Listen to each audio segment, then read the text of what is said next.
నమస్తే దూరదర్శన్ ప్రత్యేక చర్చా కార్యక్రమానికి స్వాగతం. 1 జూలై 2017 భారతదేశ ఆర్థిక రంగంలో ఒక పెను సంచలనంగా పేర్కొనవచ్చు. స్వాతంత్రం తర్వాత అతి పెద్ద సంస్కరణగా జీఎస్టీ వస్తు సేవల పన్నుకు సంబంధించినటువంటి ఒక దేశం ఒక పన్ను అనే నినాదాన్ని ప్రధానమంత్రి మోడీ, రాష్ట్రపతి ప్రణబ్ ముఖర్జీ చేతుల మీదుగా ఆవిష్కరించబడింది. ఈరోజు ఈ జీఎస్టీ పన్ను అమలు తీరు ఎలా ఉంది, అసలు జీఎస్టీని ప్రవేశపెట్టిన తరువాత ఏ రంగాలు లాభపడ్డాయి, ఏ రంగాల వాళ్ళ అభ్యంతరాలు తెలుపుతున్నారు అనే దాని మీద ఈరోజు ప్రత్యేక చర్చా కార్యక్రమం నిర్వహిస్తున్నాం. ఈనాటి చర్చా కార్యక్రమంలో కె పూర్ణచంద్రరావు గారు, చార్టెడ్ అకౌంటెంట్, చింతలపూడి రఘురామ్ గారు, the cloth merchants association Vijayawada అధ్యక్షులు, అలాగే పిఎస్ పట్నాయక్ గారు, ప్రధాన కార్యదర్శి, కృష్ణా జిల్లా కెమిస్ట్ అండ్ డ్రగ్గిస్ట్ అసోసియేషన్ ఈరోజు చర్చలో పాల్గొంటున్నారు. ముందుగా మనం పూర్ణచంద్రరావు గారిని అడిగి అసలు ఈ జీఎస్టీ యొక్క తీరుతెన్నులు ఎలా ఉన్నాయి, జీఎస్టీ ఇంపాక్ట్ ఎలా ఉంది సొసైటీ మీద అనేది తెలుసుకుందాం. నమస్తే పూర్ణచంద్రరావు గారు. నమస్తే అండి చంద్ర గారు. రైట్, 1 జూలై 2017 అర్ధరాత్రి చాలా అట్టహాసంగా రాష్ట్రపతి, ప్రధానమంత్రి చేతుల మీదుగా జీఎస్టీ ప్రవేశపెట్టబడింది. సరే, దేశ ప్రజల్లో ఒక రకమైనటువంటి కన్ఫ్యూజన్ అనండి, లేకుంటే దీని మీద సరైన అవగాహన లోపమనండి, భిన్న వాదనలు వినిపిస్తున్నాయి. కొంతమంది అయితే ఈ జీఎస్టీ వల్ల సమూలమైనటువంటి ఆర్థిక సంస్కరణలు జరుగుతాయని కోరైతే ఈ జీఎస్టీ సంపన్న వర్గాలకు మాత్రమే మేలు చేసేదిగా ఉంది, బడుగు వర్గాలకి చాలా ప్రతిబంధకంగా మారుతుంది అభివృద్ధికి అనే వాదన వినిపిస్తున్నాయి. అసలు ఎలా చూడాలి పూర్ణచంద్ర గారి జీఎస్టీ విధానాన్ని? జిఎస్టీ అనేదండి పెద్ద, మీరు అన్నట్టు భారతదేశ చరిత్రలోనే పెద్ద సంస్కరణ. దాన్ని మనం వెల్కమ్ చేయాలండి. ఈ పెద్ద చేంజ్ చేసేటప్పుడు, ఎప్పుడైనా ట్యాక్స్ సిస్టంలో కానివ్వండి, సంస్కరణ ఏదైనా మార్పు చేసేటప్పుడు ఇట్లాంటి కొన్ని చిన్నవి మనకి ఎదురవుతూ ఉంటాయండి. అవన్నీ మనం తీసుకోవాల్సిందే. చిన్నవి వదిలేసేసి మంచి చూడాలండి. దాంట్లో ఎంతమందికి మంచి వస్తుందంటే ఇమీడియట్గా కనపడపోవచ్చు. మీరు అన్నట్టు కొద్ది కన్ఫ్యూజన్ అయితే ఉంది పోస్ట్ జూలై. దాన్ని మోడీ గారు ఏమన్నారు అంటే జీఎస్టీ అంటే గూడ్స్ అండ్ సర్వీస్ ట్యాక్స్ కాదు, గుడ్ అండ్ సింపుల్ ట్యాక్స్ అని. బట్ మోడీ గారు చెప్పినంత సింపుల్గా అయితే కనిపించట్లేదండి సామాన్య ప్రజలకి. యాజ్ ఏ చార్టెడ్ అకౌంటెంట్ కింద అది సింపుల్ అని అయితే అన్నానండి, కొద్ది కాంప్లెక్సే. బట్ మరీ అంత కన్ఫ్యూజ్ అయ్యి మనం కంగారు పడాల్సిన అయితే అవసరం అయితే లేదు. ఇక్కడ ప్రధాని మోదీ గారు చాలా స్పష్టంగా చెప్పారు, దీనికి పెద్ద పెద్ద చదువులు అక్కర్లేదు, 10th ఇంటర్ చదివిన వాళ్ళు కూడా చాలా సులభంగా అర్థం చేసుకోగలుగుతారు, కానీ అర్థం చేసుకోవడానికి కొంత టైం పడుతుంది అని. అంటే ఇప్పుడు ఈ ఆన్లైన్ వ్యవస్థ అనేది నిజంగానే అందరూ ఉపయోగించడానికి వీలుగా ఆ సిస్టమ్ డెవలప్ అయిందంటారా? ఇక్కడే అండి 2-3 అపోహలు బయట బాగా రూమర్స్ అనవచ్చు, ఏదైనా వచ్చండి.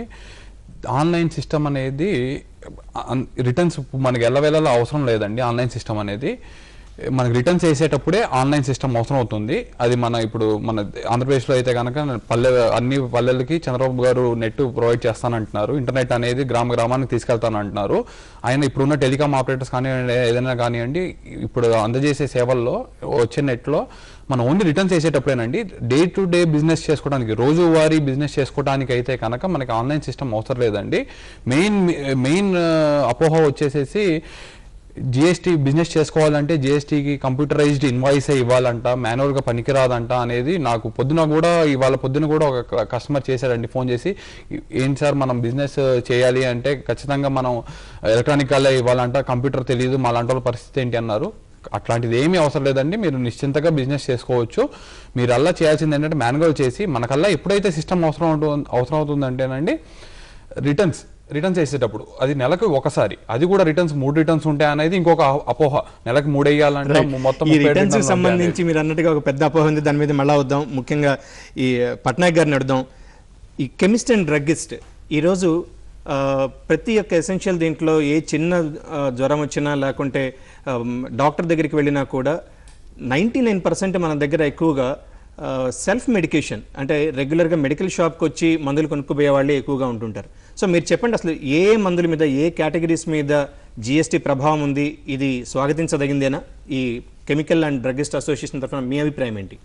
ఫార్మసీ రంగానికి మాత్రం ఈ జీఎస్టీ చాలా ఉపయోగపడుతుంది. ఈ ఫార్మసీ రంగానికే కాకుండా ఈ పేద ప్రజలకు కూడా ఈ ప్రాణావసర మందుల్ని 5% మాత్రమే వేశారు. ఈ ప్రాణావసర మందులు అంటే వ్యాక్సిన్స్, ఇన్సులిన్స్, టీబీ, ఎయిడ్స్, వగైరా వగైరా దీర్ఘకాలిక వ్యాధులు డయాబెటీస్ బీపీ కూడా 5% అంటే మరి ప్రజలకు చాలా ఉపయోగకరంగా ఉంటుందని మేము భావిస్తున్నాం. Right.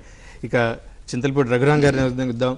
Sir, cloth merchants association తరఫు నుంచి మీరు కొంత భిన్న స్వరాన్ని వినిపిస్తూ ఉన్నారు. ఈ జిఎస్టీ వల్ల వస్త్ర వ్యాపారులు తీవ్రంగా నష్టపోతున్నారు అనేటటువంటి వాదన వినిపిస్తోంది. కొంత ఆందోళన కూడా మీలో కనిపిస్తోంది. ఏంటంటారు, ఇది వాస్తవమేనా? నిజంగా అంతటి ఆందోళన చెందాల్సినటువంటి అంశాలు ఇందులో ఏమున్నాయని మీ అభిప్రాయం? ఈ జిఎస్టీ వల్ల వస్త్ర పరిశ్రమ ఏదైతే చిన్న మధ్యతరగతి పేదవారు ఎవరైతే ఉన్నారో ఈ చిన్న వ్యాపారస్తులు పూర్తిగా మూతపడిపోయే ప్రమాదం ఉందండి. ఎందువల్ల మీరు అడుగుతారేమో. దీంట్లో ఈ రోజున మనం ప్రతి గ్రామాన్ని మీరు గమనించండి. ఏ ఊరికి వెళ్ళినా ఒక కిరాణా షాపు, ఒక బట్టల కొట్టు ఉంటుంది. అది అనాదిగా వస్తుంది ఆచారం. ఈ బట్టల కొట్లు నిర్వహించేది ఎవరండి? మామూలు చదువులు చదువుకొని వ్యాపారం నిర్వహించేవాళ్ళు. ఈ నిర్వహించే ఈ స్టేజ్లో వాళ్ళకి కంప్యూటర్ పరిజ్ఞానం అనేది అసలు ఉండదు. First point. రెండోది, ఇప్పుడున్న ఈ జిఎస్టీ 37 సార్లు రిటర్న్ సబ్మిట్ చేయాలి సంవత్సరంలో అని చెప్పనని అంటున్నారు. అది అయ్యే పని కాదండి. నరేంద్ర మోడీ గారు ఇది చాలా సింపుల్, 10వ క్లాసు 12వ క్లాసు చదువుకున్న వాళ్ళు ఎవరైనా సరే చేస్తానని చేయగలరని చెప్పని చెప్తున్నారండి. ఈ రోజున పల్లెటూరులో మీరు గమనిస్తే పల్లెటూరులో చదువుకున్న పిల్లలు ఎవరు పల్లెటూరులో ఉండట్లేదండి. అమెరికానో, లండనో, ఆస్ట్రేలియానో వెళ్ళిపోతున్నారు చదువుకున్న పిల్లలు ఎవరు కూడా. ఇన్ జనరల్గా రఘురామ్ గారు మీరు చెప్తున్నట్టుగా కొంత కన్ఫ్యూజన్ అయితే ఉంది. కానీ ఎస్పెషల్లీ ఈ వస్త్ర వ్యాపారులకు సంబంధించి మీకున్న అభ్యంతరాలు ఏంటి? వస్త్ర వ్యాపారానికి సంబంధించి ఆల్రెడీ యారన్ మీద 5% ట్యాక్స్ పడుతుంది. అలాగే గ్రే మీద ట్యాక్స్ పడుతుంది. అలాగే ఈ ప్రతి స్టేజ్లో యార్న్ మీద, కెమికల్ మీద, కలర్స్ మీద, గ్రే మీద ఇన్ని స్టేజ్లో ట్యాక్స్ పడితే వస్త్రం యొక్క మీరు ఏదైతే రేట్లు తగ్గుతాయి అన్నారని చెప్పని అంటున్నారు. కానీ రేట్లు తగ్గటం అనేది ఇంపాసిబుల్ అండి. దీనికి నుంచి 25 నుంచి 30% రేట్లు పెరిగి ఈ నిరుపేదలు ఎవరైతే ఉపయోగించే మా క్లాత్ ఉందో దాని కాస్ట్ ఆఫ్ వాల్యూ ఇంకా పెరిగిపోద్దండి. రైట్. పూర్ణచంద్రరావు గారిని అడిగి ఫస్ట్ అసలు రిటర్న్స్ గురించినటువంటి ఒక ప్రస్తావన వచ్చింది కాబట్టి మనం సాధారణంగా వింటూ ఉన్నాం. ప్రతి నెల 10వ తేదీ, 15వ తేదీ, 20వ తేదీ ఇట్లా 3 రిటర్న్స్ సబ్మిట్ చేయాల్సి వస్తుంది. సో ఆ రకంగా తీసుకుంటే 1236 రిటర్న్స్, దాంతో కూడా అనేక రిటర్న్స్ మిగతా టీడీఎస్ కానివ్వండి, లేకుంటే ఇన్కమ్ ట్యాక్స్ కానివ్వండి, దాదాపుగా 49 రిటర్న్స్ ఒక వ్యాపారి సబ్మిట్ చేయాల్సి వస్తుంది ఒక ఫైనాన్షియల్ ఇయర్లో అనే ఒక వాదన వినిపిస్తోంది. ఇది ఎంతవరకు కరెక్ట్ అంటారు? మీరు అన్నట్టు చంద్ర గారు, 10వ తారీఖు, 15వ తారీఖు, 20వ తారీఖు అనేది 3 రిటర్న్స్ కాదండి. 10వ తారీఖు లోపు మనం ఏదైతే సేల్ చేస్తామో వాటి వరకే మనం అప్లోడ్ చేయబడుతుందండి. 15వ తారీఖు చేసేది ఒకరికి సేల్స్ అయితే ఇంకొకరికి పర్చేస్ అవుతుందండి. అది ఒకరికి అమ్మకం అయితే ఇంకొకరికి కొనుగోలు అవుతుంది. మన కొనుగోళ్ళన్నీ వేరే వాళ్ళు అమ్మకం రూపాన ఆల్రెడీ 10వ తారీఖు అప్లోడ్ చేస్తుంటారు. సో మిగిలిన 2 రిటర్న్స్ ఆటోమేటిక్గా పాపులేటెడ్ రిటర్న్స్ అండి. ఆటోమేటిక్గా మీకు ఇప్పుడు ఏదైతే ఇన్కమ్ ట్యాక్స్లో 26 AS అని ఉందో ఫార్మ్, ఆటోమేటిక్గా ఎవరైతే టీడీఎస్ చేస్తారో మన రిటర్న్లో ఆటోమేటిక్ కనిపిస్తుందో ఇది ఆటోమేటిక్గా మన సిస్టంలో ఆటోమేటిక్ సర్వర్లో మనకు కనిపించేస్తుంది. మన వల్ల మ్యాచ్ చేసుకుని టిక్ కొట్టుకోవటం తప్పితే ఏదైనా దానికి దీనికి ఏదైనా నెంబర్ సంఖ్య తేడా వస్తే వాళ్ళతో మాట్లాడుకొని ఆ ఒక్క ట్రాన్సాక్షన్ వరకు మనం సరిచేయాల్సి వస్తుంది తప్పితే మనం ప్రతిదీ 15వ తారీఖు ఒకసారి మళ్ళీ కూర్చొని మళ్ళీ అంతా ఎంటర్ చేసుకోవాల్సిన అవసరం అయితే ఉండదు. మోడిఫైడ్ రిటర్న్స్ అనుకోవచ్చా? మోడిఫైడ్ రిటర్న్ అది కూడా ఏదైనా మార్పు ఉంటేనే అండి. సో మనం చేయాల్సిందల్లా 10వ తారీఖు లోపు మన అమ్మకాల వరకు ఎంటర్ చేసుకోవాలి. 15వ తారీఖు ఆటోమేటిక్ పాపులేట్ అవుతుంది, మ్యాచింగ్ టిక్ కొట్టేసేసుకొని 20వ తారీఖు ఏంటంటే మనం ఏదైతే net effect input tax credit అంటాం, ఐటీసీ ఏదైతే తీసుకున్నాక ఉంటుందో మన అవుట్పుట్కి లెస్ ఇన్పుట్ ఏదైతే ఉంటుందో అదే మనం మన ట్యాక్స్ రూపాన చెల్లించాల్సి వస్తుందండి. సో 3 రిటర్న్లు అనేది అపోహ అండి. ఒకటే రిటర్న్ కాకపోతే దాంట్లోనే 3 ట్యాబ్స్ లాగా ఉంటుంది, ఒకటే రిటర్న్ అండి అది. రైట్. ఇక పూర్ణచంద్ర గారు, మరొక ముఖ్యమైన అంశం ఈరోజు సొసైటీలో చూస్తే మనం ఒకటి వింటూ వస్తున్నాం, డబుల్ లెడ్జర్ అని, లేకుంటే జీరో అకౌంటింగ్ అని. అంటే ఒకే వ్యాపారి 2 రకాల లెడ్జర్లు మెయింటైన్ చేస్తూ 2 రకాల బిల్లు పుస్తకాలు మెయింటైన్ చేస్తూ ట్యాక్స్ని ఎగట్టేదానికి ప్రయత్నిస్తున్నారు అని గతంలో మనం వాదన వింటూ వచ్చింది. అటువంటి ప్రయత్నాలు ఈసారి కూడా జరిగేదానికి ఆస్కారం ఉందా, లేకపోతే ఈ వ్యవస్థ ఎటువంటి సపోర్ట్ ఇస్తుంది? ఈ వ్యవస్థలో అట్లాంటి జరగటానికి చాలా ఆస్కారం లేదండి. అంటే చిన్న చిన్నవి ఏమైనా ఉంటే ఉండొచ్చు అండి. ఇప్పటికైతే ఇవాటికైతే లేదు. ఎక్కడైనా ప్రతిదీ ఏదైతే మంచిగా ఉంటుందో అక్కడ చిన్న చిన్న లూప్ హోల్స్ ఎక్కడో దగ్గర మన వాళ్ళు తీసుకొస్తారండి. సో నేను కంప్లీట్గా లేదని చెప్పను, బట్ ఆస్కారం మీరు అన్నట్టు చాలా తక్కువ. ఎందుకంటే అసలు ఈ యొక్క జిఎస్టీ తీసుకురావడానికి కారణమే అది. అన్రిజిస్టర్డ్ డీలర్స్ అందరూ ఎవరైతే చిన్న చిన్న వ్యాపారాలు ఉన్నారో, ఎవరైతే ఈ ట్యాక్స్ పరిధిలో లేదో, మన భారతదేశం మ్యాక్సిమం 110 కోట్ల మంది జనాభాతో ఉన్న దేశం అండి. 40% దాకా అన్ట్యాప్డ్ మార్కెట్ అనమాట. ఇప్పుడు దాకా ఓన్లీ 60% మార్కెట్ వాళ్ళే రిటర్న్స్ కానీ, పరిధిలో కానీ, ఎక్సైజ్ కానీ ఏదైతే ట్యాక్స్లు ఇప్పుడు దాకా ఉన్నాయో అవి కడుతున్నారు. 40% అన్ఆర్గనైజ్ సెక్టారు ఈ జిఎస్టీ ద్వారా ఇప్పుడు ఆర్గనైజ్ సెక్టార్లోకి తీసుకురావడం అనేది మోడీ గారి ఒక ప్రయత్నం అండి, ఈ గవర్నమెంట్ ఒక ప్రయత్నం. నాకు తెలిసి ఇది అరికట్టొచ్చు మ్యాక్సిమం. పూర్ణచంద్ర గారు, ఇక్కడ ఇంకొక విషయం కూడా చూడాలి. రీసెంట్ గా మోడీ గారు ఈ చార్టెడ్ అకౌంటెన్సీ డే సందర్భంగా ఒక సున్నితంగా ఒక స్వీట్ వార్నింగ్ అనుకోవచ్చా, మీరు ఎంతమంది చేత ట్యాక్స్ని సేవ్ చేయించగలిగారనేది కాదు, ఎంతమందిని ట్యాక్స్ పరిధిలోకి తీసుకొచ్చారనేది ఆలోచించాలి అంటూ చాలా శుతిమెత్తగా చెప్పారు. మీ ప్రతిస్పందన ఏంటి? అవునండి, మొన్న 1 జూలై 2017 మా చార్టెడ్ అకౌంటెంట్స్ డే అండి. అదే రోజు జిఎస్టీ కూడా లాంచ్ అవడంతో మేము కొత్త సిలబస్ లాంచ్ అవడం కోసం మోడీ గారిని పిలిచామండి న్యూఢిల్లీలో. అది 28 స్టేట్స్ అక్రాస్ లైవ్ రిలే జరిగింది. మన దూరదర్శన్ ద్వారానే అది ప్రోగ్రామ్ జరగడం జరిగిందండి. మీరు అన్నట్టు శుతిమెత్త వార్నింగే అన్నానండి. శుతిమెత్తగా మనకి ఏంటంటే మీరు partners in national building. Chartered accountants అంటే మీరు మీ క్లయింట్స్కి హెల్ప్ చేయడమే కాకుండా దేశానికి కూడా పనిచేయండి. దేశానికి పనిచేస్తా ట్యాక్సులు లూపోల్స్ ఏదో ఉంటే రూల్ ఫ్రేమ్ వర్క్లో ఎంతవరకు అయితే ఉంటుందో, ఏదైతే ప్లానింగ్ ఉంటుందో ట్యాక్స్ ప్లానింగ్ చేయమన్నారు, కానీ ట్యాక్స్ ఎవిడెన్స్ మాత్రం మీరు సంకరించొద్దని చెప్పారు. రైట్. పట్నాయక్ గారు, ఈరోజు చూసుకుంటే మనకి మ్యాక్సిమం డ్రగ్స్ మ్యానుఫ్యాక్చరింగ్ యూనిట్స్ అనేవి మన ఉత్తర భారతదేశంలో హిమాచల్ ప్రదేశ్ లాంటి హిల్ స్టేషన్స్లోనే ఎక్కువ ఉన్నాయి.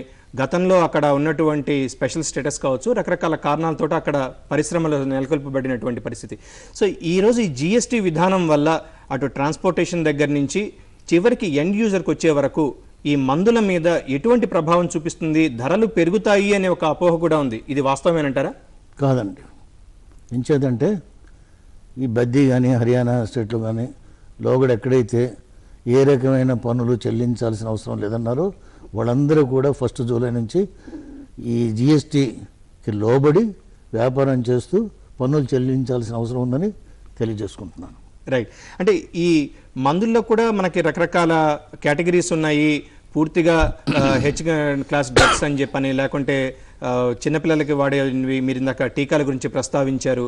కొన్ని సాధారణంగా రేర్ డిసీజెస్కి వచ్చేటటువంటి డ్రగ్స్ కానీ ఇంపోర్ట్ చేసుకునేటటువంటి డ్రగ్స్ అని కూడా, వాటి మీద ఇప్పుడు అన్నీ కూడా యూనిఫైడ్గా కిందకి రావడం ద్వారా ఈ పన్నుల మధ్య వ్యత్యాసాన్ని ప్రజలు అర్థం చేసుకోగలరంటారా?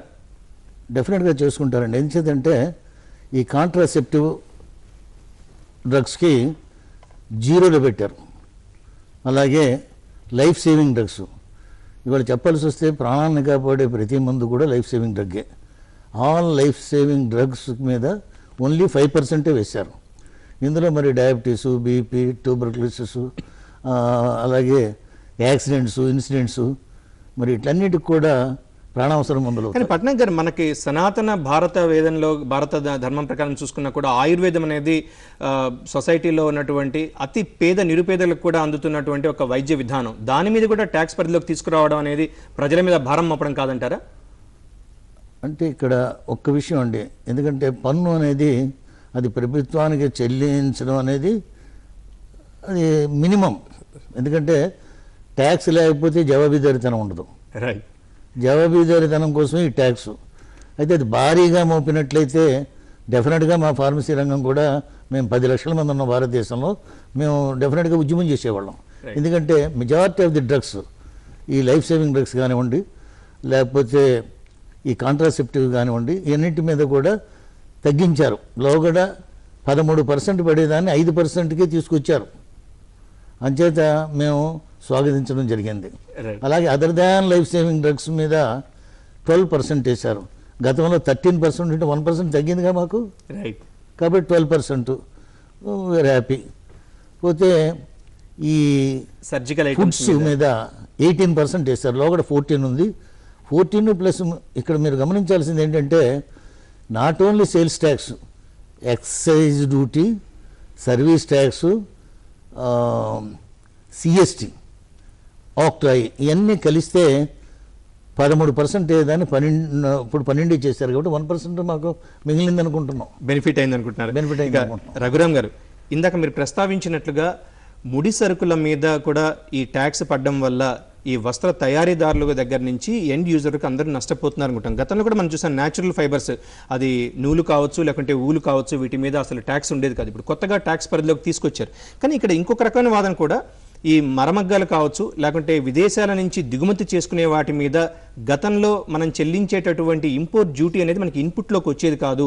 ఇప్పుడు అది మీకు ఇన్పుట్ ట్యాక్స్ రూపంలో ఇస్తున్నారు కాబట్టి ఆ రంగంలో వాళ్ళకి చేయూతనిచ్చినట్టు అవుతుంది, దీర్ఘకాలిక ప్రయోజనాలు ఉంటాయి అని చెప్పని ప్రభుత్వం చెప్తోంది. దీంతో మనం ఏకీభవించవచ్చా? మీరు ఏది ఇతర దేశాల నుంచి దిగుమతి చేసుకునే వాళ్ళకి లాభం.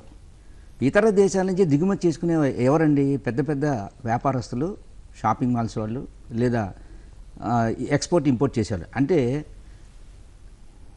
నరేంద్ర మోడీ గారి ప్రభుత్వం ఎవరి మీద దృష్టి పెట్టింది? పెద్ద వ్యాపారస్తులకి లాభం చేకూర్చాలనే ఉద్దేశంతో చిన్న వ్యాపారస్తులకి మధ్యతరగతి వాళ్ళని నడ్డి విరిచేసింది. అంటే ఎక్కడైతే ఇప్పుడు మా యొక్క వస్త్ర వ్యాపారుల యొక్క డిమాండ్ కూడా ఏంటంటే, ఎక్కడైతే ప్రొడక్షన్ జరుగుతుందో అక్కడ ట్యాక్స్ వేసుకోండి, గవర్నమెంట్కి రెవెన్యూ తీసుకోండి. ఇది ప్రతి ఊర్లో ప్రతి గ్రామంలో ఈ రకంగా చేయటం, అంటే ట్యాక్స్ రిటర్న్స్ వేయటానికి అవకాశం లేదు, వాళ్ళకి ఇబ్బందికర పరిస్థితులు ఉన్నాయి. కాబట్టి మీరు ప్రొడక్షన్ సెంటర్లో వేసుకొని సహకరించమని మా వస్త్ర వ్యాపారుల యొక్క ఈరోజు మీరు సూరత్ చూస్తున్నారు.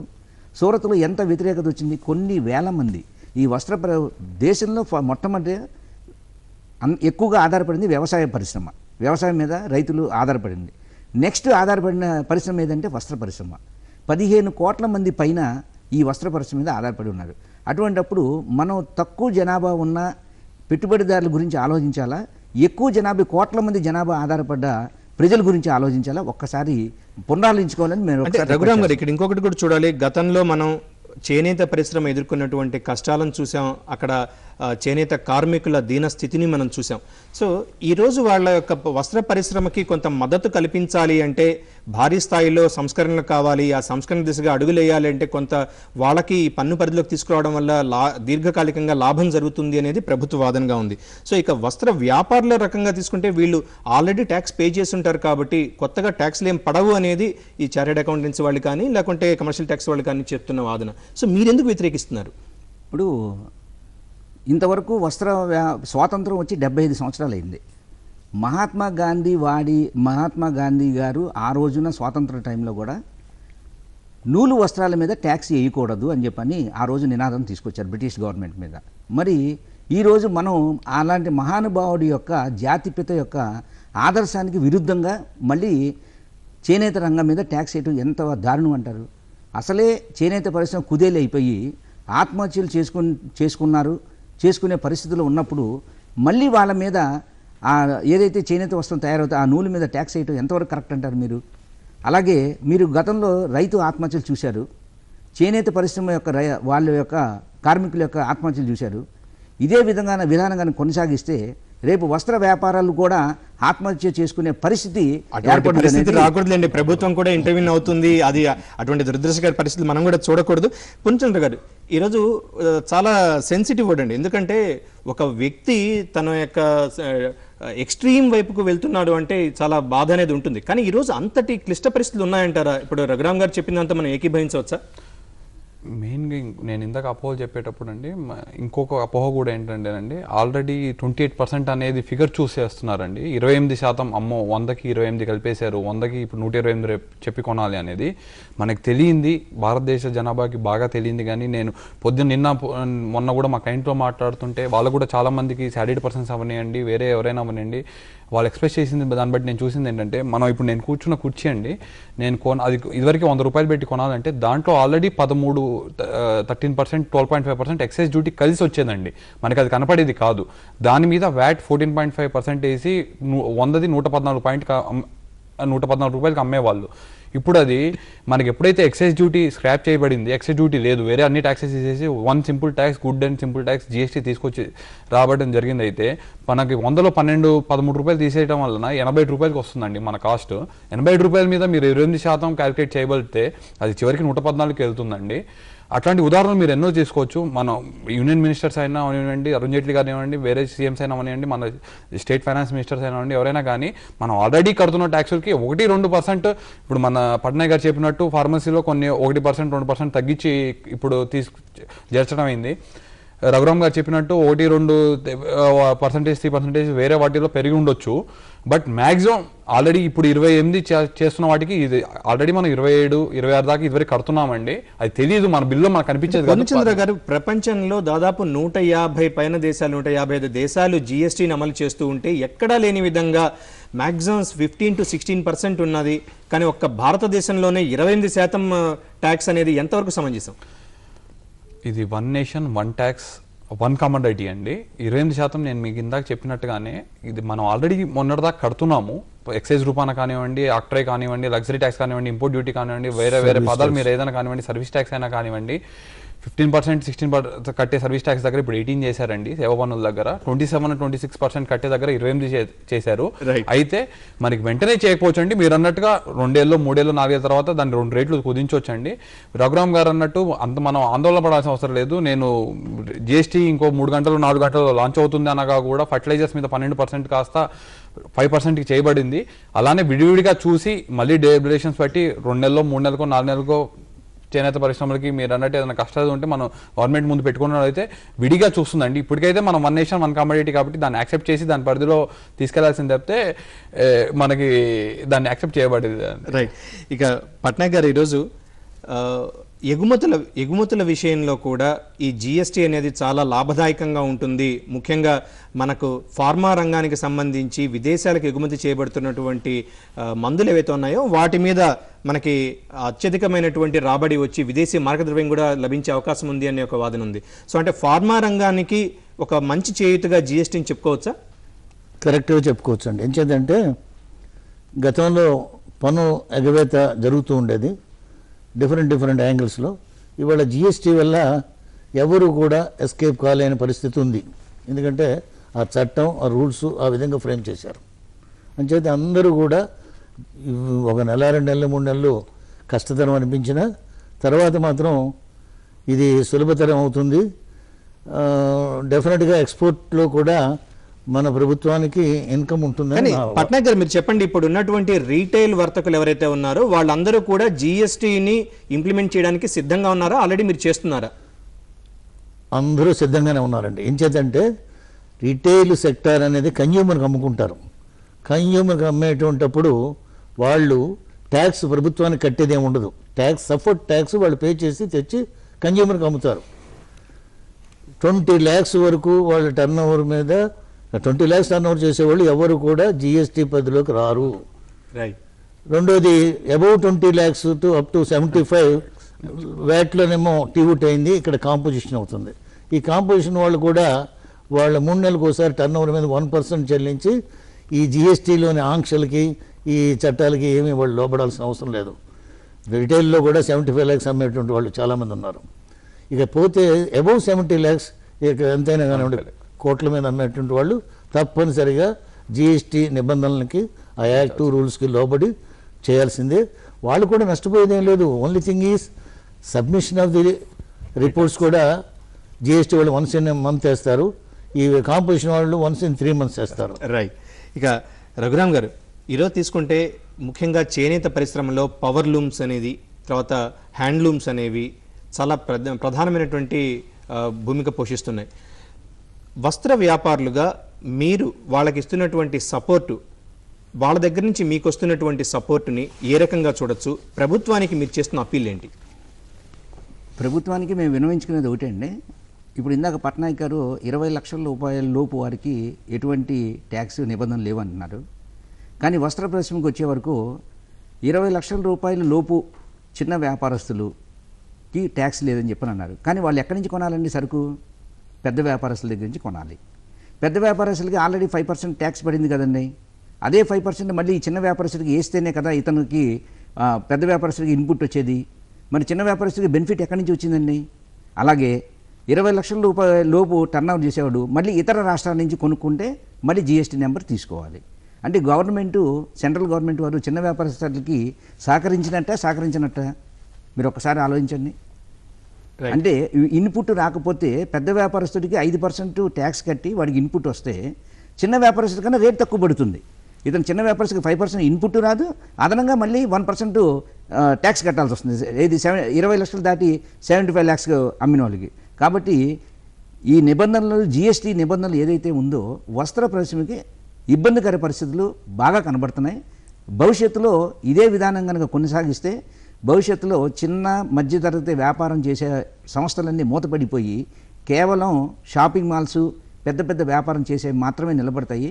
ఇటువంటి వాళ్ళందరూ కూడా రేపు ఆ షాపింగ్ మాల్స్లో గుమాస్తాలుగా చేరాల్సిన పరిస్థితి ఏర్పడుతుంది. రైట్, ఆల్రెడీ మనం చూస్తున్నాం. ఒకప్పుడు కట్ పీసెస్ సెంటర్లు, చిన్న చిన్న వస్త్ర వ్యాపారులు ఉండేవాళ్ళు అందరూ కూడా ఇప్పుడు నడపలేని పరిస్థితి వచ్చింది. సో ఇది కాలంతో వచ్చే మార్పుకు అనుగుణంగా వీళ్ళు కూడా మౌలికంగా మారాల్సిన అవసరం లేదంటారా? ఇది మన భారతదేశం 130 కోట్ల మంది పైన జనాభా ఉన్నది. ఈ 130 కోట్ల పైన జనాభా ఉన్నది గవర్నమెంట్ మీద ఎటువంటి భారం కాకుండా, గవర్నమెంట్ మీద ఆధారపడకుండా సెల్ఫ్ ఎంప్లాయ్మెంట్ చేసుకుంటూ వాళ్ళు ఇంకొంతమందికి ఎంప్లాయ్మెంట్ ఇస్తున్న రంగం వస్త్ర పరిశ్రమ. అలాగే ఈరోజు మీరు చూస్తున్నారు మన స్టేట్ గవర్నమెంట్ కూడా డాక్రా మహిళలకి రుణాలు ఇస్తుంది. డాక్రా మహిళలకు రుణాలు ఇస్తే వాళ్ళు ఏం చేస్తున్నారు మీరు ఒక్కసారి చూడండి. మీరు ఏ అపార్ట్మెంట్కి వెళ్ళినా ఒక 50 ఇల్లో 40 ఇల్లో ఉన్నట్టే వాళ్ళు షాపుల్లోకి వెళ్ళి ఒక 50 చీరలు 100 చీరలు కొనుక్కుంటారు. గవర్నమెంట్ దగ్గర రుణం పొందుతున్నారు. మరి రుణం పొంది ఈ రంగం మొత్తం మూతపడిపోతే ఈ డాక్రా మహిళలు మొత్తం రోడ్డు మీదకి వచ్చేస్తారు కదా. కాబట్టి స్టేట్ గవర్నమెంట్ కూడా ఆలోచించాలి. ప్రత్యక్షంగా పరోక్షంగా ఉన్నటువంటి ఇబ్బందులు ఉండనే ఉన్నాయి. ఇక పూర్ణచంద్ర గారు ఒకటి మీరు ఫైనల్గా చెప్పండి. ఈ విధానాన్ని ప్రజలు అవగాహన చేసుకోవడానికి, వాళ్ళు దీని మీద ఒక పూర్తి అవగాహన రావడానికి ఎంత సమయం పట్టవచ్చు? ఈ అసలు కమర్షియల్ ట్యాక్సెస్ కావచ్చు, లేకుంటే ఇంటిగ్రేటెడ్ చెక్ పోస్ట్ లాంటివి తీసేశారు. ఇప్పుడు వరుసగా ఫ్రీగా వెహికల్స్ మూవ్ అవుతూ ఉన్నాయి. సరే, మొబైల్ చెకింగ్ పాయింట్స్ పెడతామంటున్నారు. ఇంత కన్ఫ్యూజన్ నడుమ ఇది ప్రాక్టికల్గా ఎంత కాల పరిధి లోపల వీళ్ళకి ప్రజలకి చేరువవుతుందని భావించవచ్చు? నా అంచనా ప్రకారం అయితేనండి, ఒపీనియన్ ప్రకారం 2-3 నెలలు అయితే కొద్దిగా ఉంటుందండి, ఈ కన్ఫ్యూజన్ ఉంటుంది. బట్ తర్వాత మున్ముందు ఎక్కడికక్కడ చెక్ పాయింట్ స్టేజ్ వైజ్గా రెక్టిఫికేషన్ కమర్షియల్ ట్యాక్స్ వాళ్ళు చేసుకుంటూ వస్తారు. అది ఆల్రెడీ సిస్టమ్ బోల్డ్ అంతా జరుగుతుందండి. మీకు ఈ ట్యాక్స్ ఇన్వాయిస్ కూడా బార్కోడ్ రీడింగ్ బట్టి ఎక్కడైనా మన సెల్ ఫోన్లో కానీ వాళ్ళు చెక్ పోస్ట్ కానీ POS మెషిన్స్ తీసుకొస్తున్నారు, దాటిలో కానీ చూసుకునేటట్టుగా మరి చాలా వెనకాల బ్యాక్గ్రౌండ్ వర్క్ జరుగుతుందండి. మరి 2-3 నెలల్లో మనకి అది అందుబాటులోకి వస్తుందని అనుకుంటున్నాను. ముందు మార్పు వచ్చినప్పుడు అయితే కనుక ఇట్లాంటి సహజం కాబట్టి మనకి చిన్న ఎదురుగా అయితే ఉంటాయండి. దీర్ఘకాలిక ప్రయోజనాలు, దీర్ఘకాలిక అవసరాల దృష్ట్యా కొన్ని చిన్న ఇబ్బందుల్ని భరించక తప్పని పరిస్థితి. ఏదేమైనా ఈ కేంద్ర ప్రభుత్వం ప్రవేశపెట్టినటువంటి ఒక దేశం ఒక పన్ను విధానం అనేది పర్ఫెక్ట్గా జరగాలి, అందరికీ ఆ ఫలాలు అందాలని కోరుకుందాం. ఈ చర్చ కార్యక్రమంలో వచ్చి పాల్గొనడానికి పూర్ణచంద్ర గారు, అలాగే పట్నాయక్ గారు, చంద్రపూడి రఘురాం గారు, మీ అందరికీ ధన్యవాదాలు. ఇది ఈనాటి ప్రత్యేక చర్చా కార్యక్రమం. గూడ్స్ అండ్ సర్వీస్ ట్యాక్స్గా ప్రధాని మోడీ గారు పేర్కొన్నట్టుగా ఇది is a good and simple tax అని పేర్కొన్నారు. చూద్దాం భవిష్యత్తులో ఎటువంటి కార్యాచరణ ఉంటుంది. ఇది ప్రజలందరికీ మంచి జరగాలి అని కోరుకుందాం మనం కూడా. ధన్యవాదాలు.